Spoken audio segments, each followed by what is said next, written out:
উৰিয়ামঘাটত উচ্ছেদৰ পঞ্চম দিন বিশ্বনাথতো বেদখলকাৰীৰ বিৰুদ্ধে চলিব বুলডোজাৰ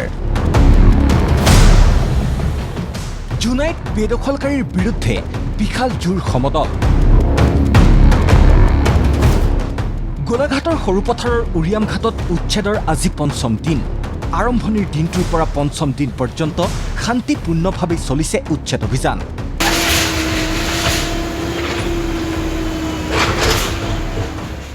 খস্তম হৈ আছে আৰক্ষী অৰ্ধসামৰিক বাহিনী বেটালিয়ন বনকৰ্মী উচ্ছেদস্থলীত সাধাৰণ লোকৰ প্ৰৱেশত নিষেধাজ্ঞা আৰোপ কৰি জোৰদাৰ গতিত চলিছে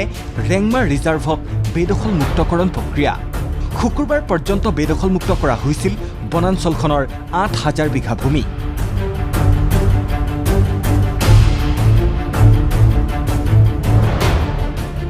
নং মধুপুৰ আৰু বিদ্যাপুৰ অঞ্চলত এইদৰেই ধ্বংস কৰি দিয়া হৈছে পকী নিৰ্মাণ তামোলৰ বাগিচা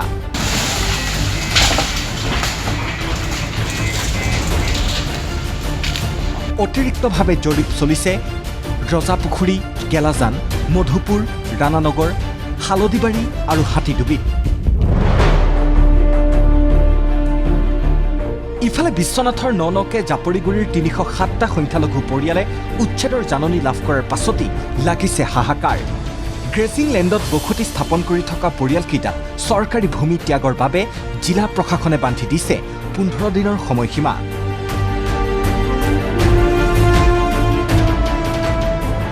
এটা মছজিদ আৰু এখন কবৰস্থানতো চলিব উচ্ছেদ জাননী লাভ কৰাৰ পাছতেই একাংশৰ দাবী খহনীয়াত ঘৰ ভেটি উচন হোৱাৰ বাবেহে চৰকাৰী ভূমিত স্থাপন কৰিছিল বসতি পুনৰ সংস্থাপনৰ দাবী বেদখলকাৰীৰ গৰাখহনীয়াৰ কবলত পৰি য'ত মানুহ যেনেকে চৰকাৰী ভূমি হয় ঘৰ সাজি বসবাস কৰি আছে আজি হঠাৎ আমি এভেকশ্যনৰ জাননী পাইছোঁ চৰকাৰে আমাৰ কাগজ পত্ৰ নথি পত্ৰখিনি আমি যে বালিডুবিৰ গৰাখহনীয়া মানুহ হয় চাই এই মানুহখিনিক পুনৰ সংস্থাপন দিয়াৰ ব্যৱস্থা কৰক এইবিলাক মাটি গৰাখহাই নিয়াৰ পিছতে আমি ভূমিহীন হৈ ইয়াতে যেন তেন কৰি আহি চৰকাৰী মাটিত অলপ জাগা লৈ বহিছোঁ ৰাস্তাৰ বাহিৰত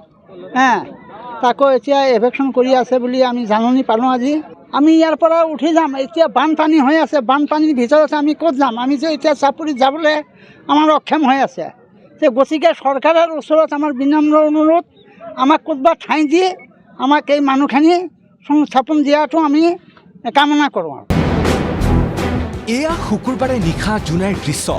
অঞ্চলটোৰ বনভূমি তথা চৰকাৰী ভূমিত বসতি স্থাপন কৰি জনগাঁথনিত প্ৰভাৱ পেলোৱা বেদখলকাৰীক শীঘ্ৰেই উচ্ছেদ কৰাৰ দাবীত জোৰ সমদল TMPK জুনাই জিলা সমিতিৰ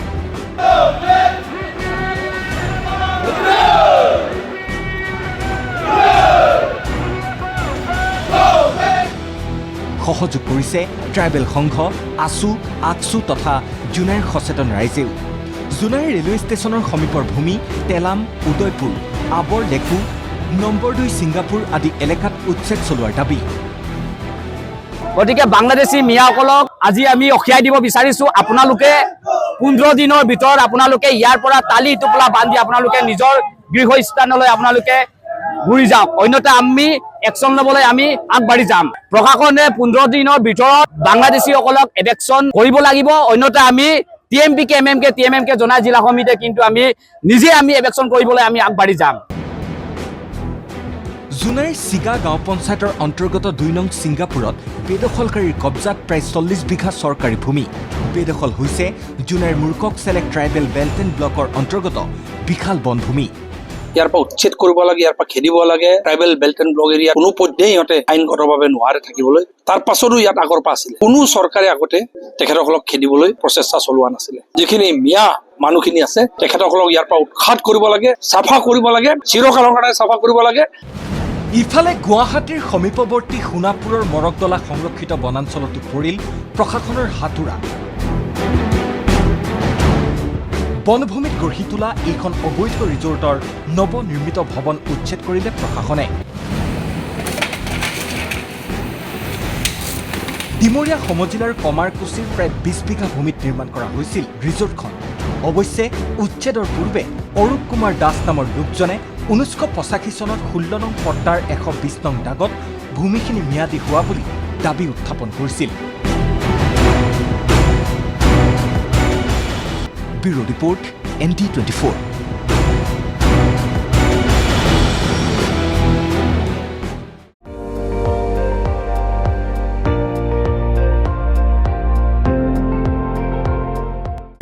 আপুনি চাই আছে ND24, সৰ্বশ্ৰেষ্ঠ নহয় সৰ্বোত্তমৰ দৌৰ।